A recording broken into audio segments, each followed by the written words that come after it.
Hola a todos. En esta entrega de La Gruta del Cronista hablaremos de la esvástica, sus orígenes ancestrales y cómo terminó siendo utilizada por el nazismo en el siglo XX.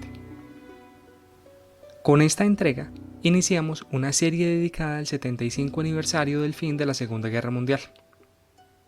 La esvástica es un símbolo muy antiguo, mucho más de lo que pudiera pensarse.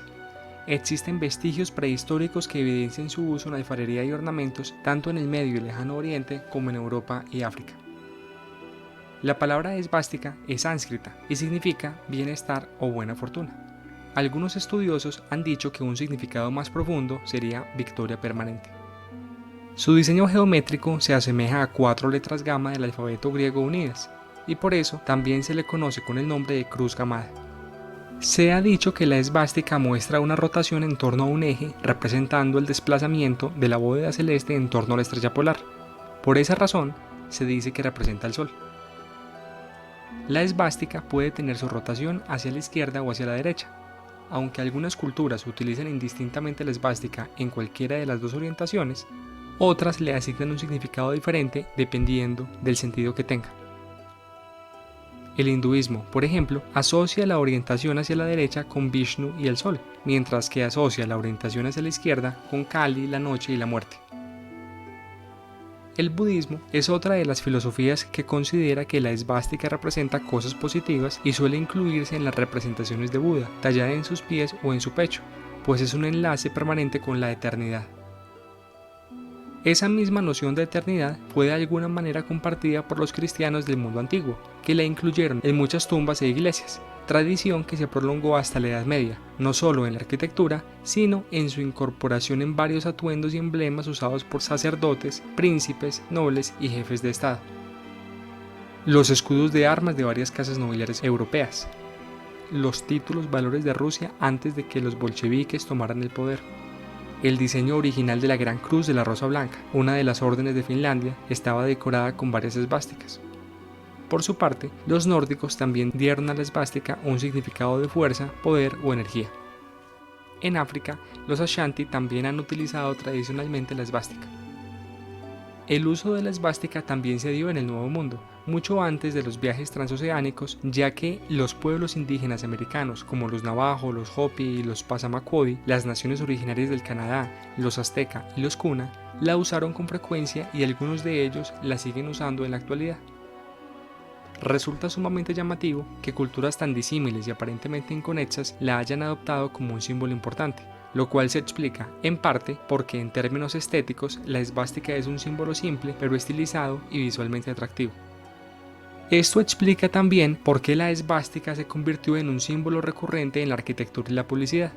Tan popular llegó a ser la esvástica que para el momento en que el nazismo se hizo con el poder en Alemania era un símbolo de moda y muchas compañías e instituciones la utilizaban, algo que sería impensable en la actualidad.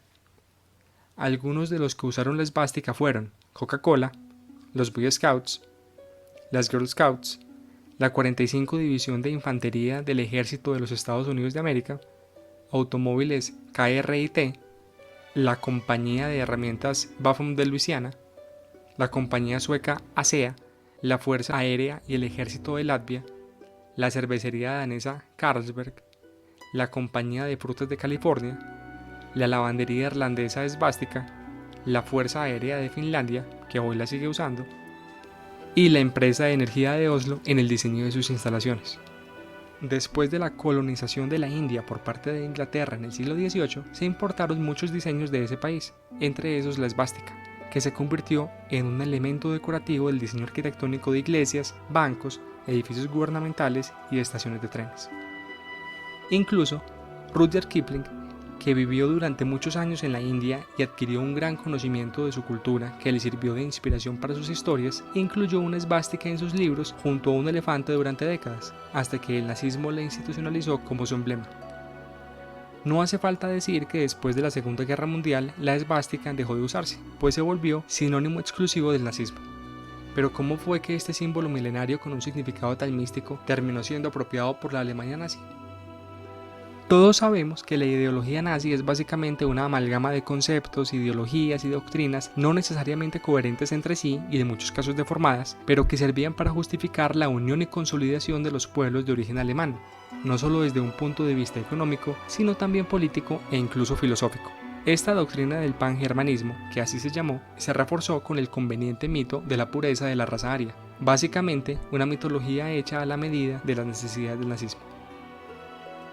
Hacia principios del siglo XX, la esvástica se había vuelto un símbolo que gozaba de cierta popularidad en Europa, ya que después de haber sido hallada en las recientemente descubiertas ruinas de Troya, se convirtió en una especie de amuleto para la buena suerte. A raíz de su popularidad y de que Schliemann, descubridor de Troya, había sugerido algún tipo de conexión entre el símbolo hallado en Troya y los de algunas vasijas de los pueblos antiguos de Alemania, varios movimientos nacionalistas alemanes de carácter populista, con tintes esotéricos, y sociedades secretas que impulsaban la supremacía aria decidieron adoptar la esvástica como emblema. Por eso, los nazis simplemente se adueñaron de un símbolo que tenía alguna conexión ideológica con lo que querían transmitir. Lo que no es tan conocido es que fueron varias las sociedades secretas dedicadas al ocultismo que también utilizaban la esvástica y eran afines a la ideología supremacista aria del nazismo. Por ejemplo, la Orden de los Nuevos Templarios era una sociedad que afirmaba la supremacía aria tratando de armonizarla con la ciencia y el cristianismo. No en vano, su fundador era un monje retirado que afirmaba que los arios habían sido creados por deidades interestelares, mientras que el resto de la población descendía de cruces entre humanos y otros homínidos, y por eso eran de menor categoría. Además, afirmaba que los arios podían volver a adquirir su pureza y sus poderes si seguían teniendo descendencia únicamente con otros arios.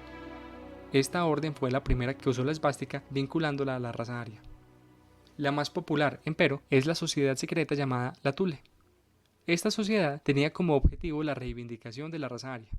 De hecho, tomó su nombre de la última Thule, mencionada por Virgilio en la Eneida, supuestamente la patria original de la raza aria, cuya ubicación suele asociarse a Escandinavia, un lugar místico habitado por una raza superior de hombres que se había perdido en el tiempo, posiblemente a raíz de un cataclismo natural miles de años en el pasado. Sin embargo, algunos de sus habitantes lograron escapar al continente y tuvieron descendencia, caracterizada por los rasgos que hacían superiores a los arios: altos, blancos, de ojos claros, rubios, inteligentes y destinados a gobernar la tierra. Como se ve, existen algunos paralelos entre la Thule mitológica y la Atlántida, pues ambas son civilizaciones adelantadas a su tiempo que fueron destruidas por desastres naturales, cuyos pocos sobrevivientes permitieron preservar su raza. En últimas, la Thule pretendía consolidar la ariosofía como una suerte de filosofía o nueva religión institucional en Alemania. La Thule se disolvió mucho antes de que Hitler asumiera el poder en Alemania en 1933, por lo que realmente no tiene una conexión directa con el Tercer Reich. No obstante, en ese mismo año existió un intento para revivirla por parte de uno de sus fundadores, argumentando que la Thule le había allanado el camino a Hitler y al nazismo en su ascenso al poder. Desafortunadamente para la Thule, su reaparición no fue del agrado de algún sector del gobierno, que abogó por la eliminación de las sociedades esotéricas y masónicas, lo cual logró finalmente en 1935. Sin embargo, se ha comentado que muchas ideas de la Thule fueron incorporadas en la ideología nazi, pues aunque existen posiciones divididas en torno a si Hitler era o no adepto al ocultismo, está claro que figuras que gozaron de gran influencia, al menos en algún momento, como Hess, Himmler y Rosenberg, sí lo eran. E incluso el propio Hitler tuvo acceso a la biblioteca privada de Friedrich Kron, que además de ser dentista, era miembro activo de la Thule, de donde pudo haber sacado alguna inspiración de la ideología de la sociedad. Y la prueba de ello es que el blasón de la Thule incluía la esvástica junto con la espada germánica, supuesto antiguo símbolo ario que fue divulgado a la Thule por uno de sus miembros, Karl Haushofer, que vivió durante algún tiempo en el Tíbet a principios del siglo XX, y por lo tanto conocía las prácticas y símbolos del budismo tibetano y el hinduismo. Por la misma razón, se dice que la esvástica de la Thule y la nazi tiene el movimiento hacia la izquierda para significar una inversión de la fuerza positiva de la esvástica de Strógira y por lo tanto un claro mensaje de que representa una fuerza negativa o maléfica. Como fuera, es una lástima que un símbolo cargado de tanto valor espiritual para tantas culturas haya sido asociado fatalmente al nazismo y convertido en un símbolo de odio, desprovisto de todo significado positivo.